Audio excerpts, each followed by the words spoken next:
Hey, are you a Dynasty player that actually likes winning Dynasty championships? Then stay tuned because I got 4 players that I think can help you win a championship this year, and you won't have to set your franchise back multiple years to go out and get these guys. Now, before I get into those players, if you haven't gone to flockfantasy.com/endgame yet, you absolutely need to. Not only are you going to get access to our full Dynasty rankings to help you out with your startup and rookie drafts, but you're going to get access to Mason's rankings from Fantasy Flock. You're going to get access to Zach and Badake from Dynasty Land Football, and you're going to get access to Corey and Danny from Fantasy Stock Exchange. Plus, you're going to get bonus Dynasty content like videos and articles, live streams, so much more. Plus, you will get priority access into all of our mock drafts. We're starting to do more Dynasty drafts. We're going to do rookie drafts.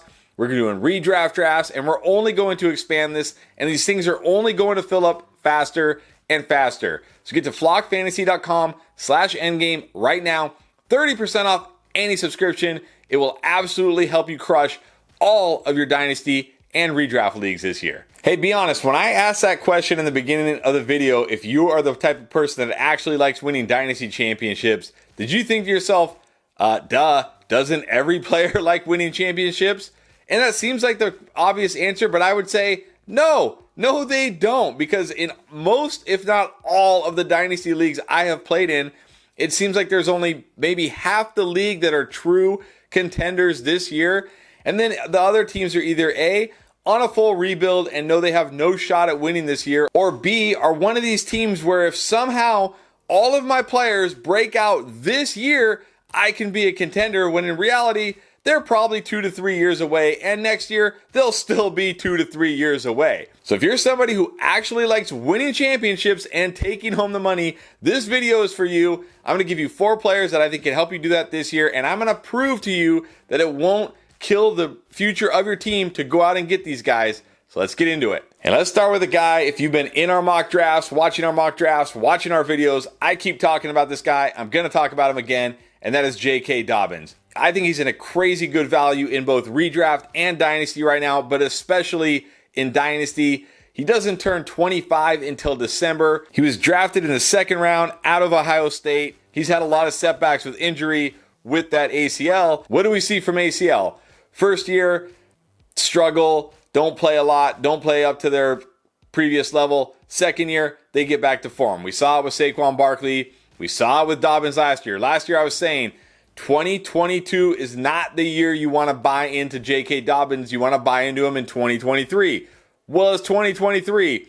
And I don't think his Dynasty value has ever been this low. Where are all the J.K. Dobbins truthers at? And what I really liked was what he showed down the stretch last year. If you take a look right here, the last 4 games, over 93 yards in 3 of the 4 games, almost 5 yards per carry in every game. That one game, 4.92 yards per carry, but look at that, 8 yards per carry, 9.6 yards per carry, 5.4 yards per carry. And he wasn't even 100% yet. There's no way he had like horns coming out of his knees. He was running like this weird running gait or whatever. He wasn't even close to 100%, and he was still putting up these numbers. But even look down a little bit farther, look at his advanced metrics. His true yards per carry, 5.2. That ranked 4th among all running backs. His juke rate, 2nd, 43.4. So he still had the ability and the talent. But especially down here, look at this. Breakaway run rate, 10.9%. That was 3rd. What that means is almost 11% of his runs went for over 15 yards. So he still had that burst and that juice. And he was even 20th in breakaway runs. He finished 20th among all running backs in breakaway runs over 15 yards, even though he barely played last year. He still had the juice. He still had that straight line speed.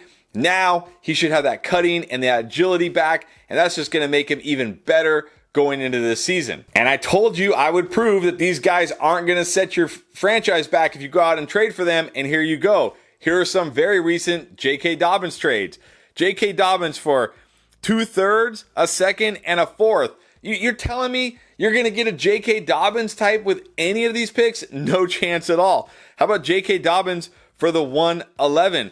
Again, the very end of the 1st round, can you really feel confident you're going to get a J.K. Dobbins type player there?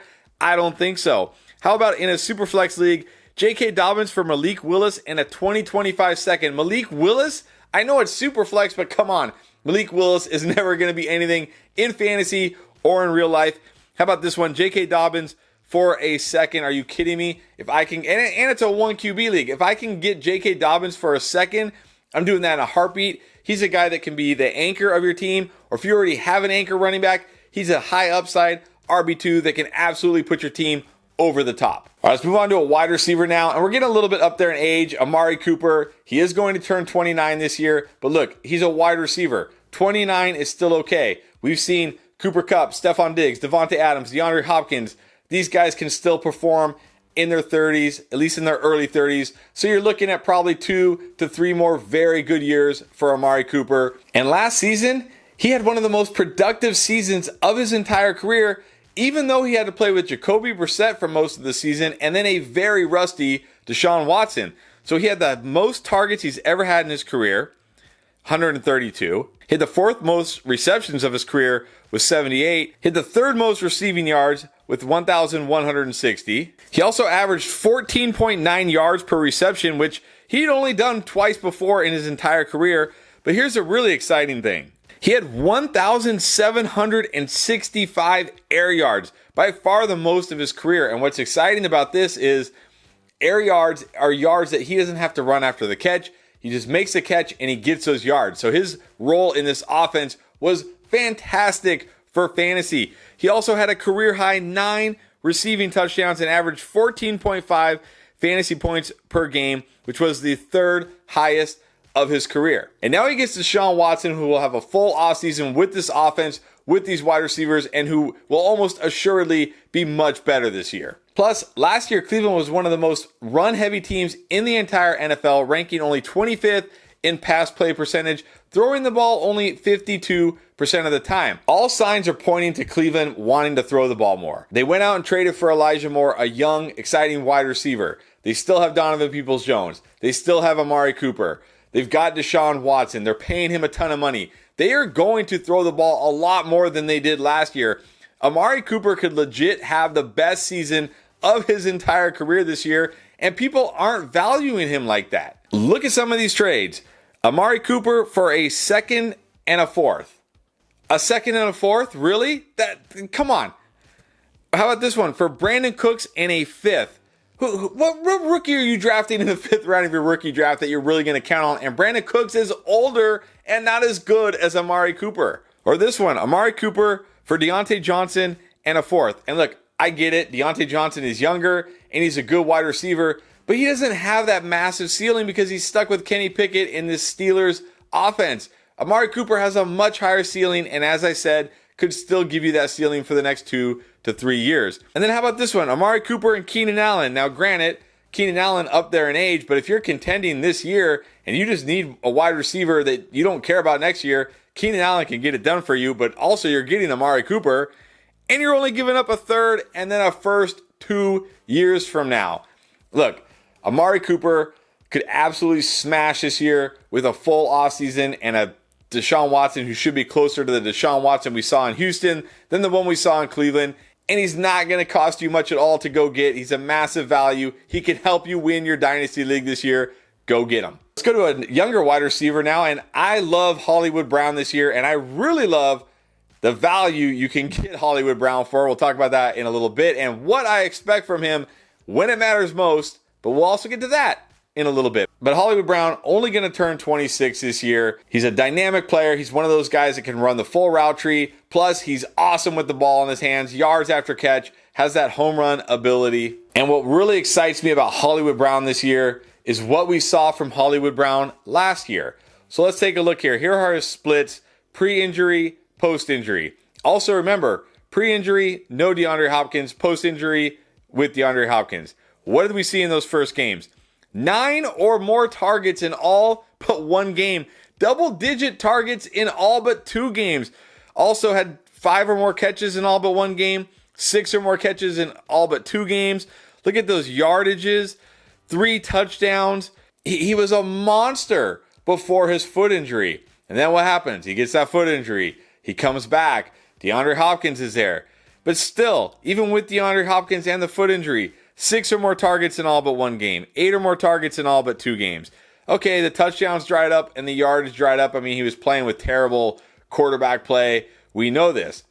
And now I know what you're going to say. You're going to be like, well, Kyler Murray's hurt. He's going to have terrible QB play. Yes, for the first half of the season. But imagine if these stats were reversed last year. Imagine if Hollywood Brown did what he did in the first half of the season in the second half of the season. He would have been on a ton of championship teams last year, and we'd be thinking way differently about him. But because he wasn't very good down the stretch and in the fantasy playoffs where we really focus on it, we're not really that high on him. But I think we could see a reverse of these stats this year because, number one, DeAndre Hopkins almost certainly gone. So Hollywood Brown should have no problem seeing a massive amount of targets. Number two, Kyler Murray, yes, he'll probably miss the first half of the season, but he should be back for the second half. And coming off ACL, he probably won't be as mobile, which means he's going to have to stand in the pocket and throw the ball more. And number three, this defense, which is already really bad, has lost J.J. Watt, and now Budda Baker is saying he wants a trade. This defense could go from really bad to even more really bad, which means lots of throwing the ball and shootouts and high-scoring games. So we could see Hollywood get off to a very slow start this year and then have an incredible finish and help teams win championships. And again, when you look at trades for him, you realize it's not really going to cost that much to go out and get him and try to win a championship this year. Marquise Brown for Justin Ross and a 2025 first. Do I even need to comment on that? Come on. Marquise Brown for KJ Osborne, Dawson Knox, and a second. KJ Osborne, okay. He's okay as long as the Vikings don't do anything in the draft at wide receiver. Dawson Knox, I mean, whatever. Rashad Bateman in a second. I mean, look, I like Bateman, but I'd rather bet on Hollywood Brown than Rashad Bateman at this point. And then finally, how about Marquise Brown for James Cook? And I know there's people out there that are going to be like, oh, I really like James Cook. Oh my gosh. Okay, sure. But he's a complimentary back who's not very big, who's on a team that throws the ball a ton, and he won't get goal line work. I'd much rather have Hollywood Brown, especially in a PPR league, who's a wide receiver and can give you many more productive years. And then finally back to running back, and no, Pierre did not pay me to put this guy in here. I genuinely believe Cam Akers could help people win leagues this year. Typically, Achilles is the kiss of death, and I don't think we're ever going to see the Cam Akers we could have seen had he never torn his Achilles. But he looked good enough down the stretch last year, and he's only going to get healthier. But here's the thing you got to really like. He's only turning 24 years old this year. He's younger than guys like Najee Harris, Josh Jacobs, J.K. Dobbins, who I just talked about. He's still a very young running back. And speaking of those games last year, look at how he finished the season last year when he finally got unleashed and got the full workload. Over 100 yards in each of those 3 games. He also caught 6 passes on 7 targets, which that's not, an exceptional amount, but it's good enough. Now, granted, he didn't score any touchdowns in those 3 games, but that's because he was on the Rams. What do you expect? But there's reasons for encouragement. Look at that chart down below. This is the Rams' offensive line rankings heading into the last week of the season. And I doubt it was any better the 2 previous weeks, which were those 3 weeks I just showed you where Cam Akers went up for over 100 yards in each of those games. They ranked with a C grade overall. In run protection, a C+. And overall, they were ranked 28th out of 32 teams. That is terrible. But you got to think that's something they're going to address in the draft this year. They have to. And Sean McVay coming back was a huge win for this whole offense because that tells me Sean McVay still believes in this team. He's not coming back to rebuild for the next 5 years. They're going to try to win. They're going to retool this offensive line. And Cam Akers showed enough down the stretch last year that he at least has recovered enough from that Achilles injury to be a high-end RB2, if not more. And it's going to take very little to go get Cam Akers right now. So take a look here. How about Cam Akers for Aaron Jones? Do we really feel that good about Aaron Jones this year that he's going to significantly outscore Cam Akers, if he's going to even outscore Cam Akers at all? Plus, you're getting a massive age discount here with Cam Akers, so you could have a better running back and an age discount. How about Cam Akers for a second and a future third? Again, I've talked about it. These second-round picks. You really think you're going to get a Cam Akers in the second round this year? Doubtful. How about Cam Akers, again, for a future second? That's even worse. Come on. If you can give up a future second for a Cam Akers, you got to do that. Or right here, Cam Akers for Ronald Jones and the 203. I mean, Ronald Jones is never... That doesn't even count. This might as well just be for the 203. So, Cam Akers, another guy you can go out, you could trade for. I absolutely think he's going to help teams win championships, and he's not going to set your franchise back. All right, so those are 4 players that I think can help teams win Dynasty championships this year. But who are some players I'm secretly trading for? Check out this video right here to find out.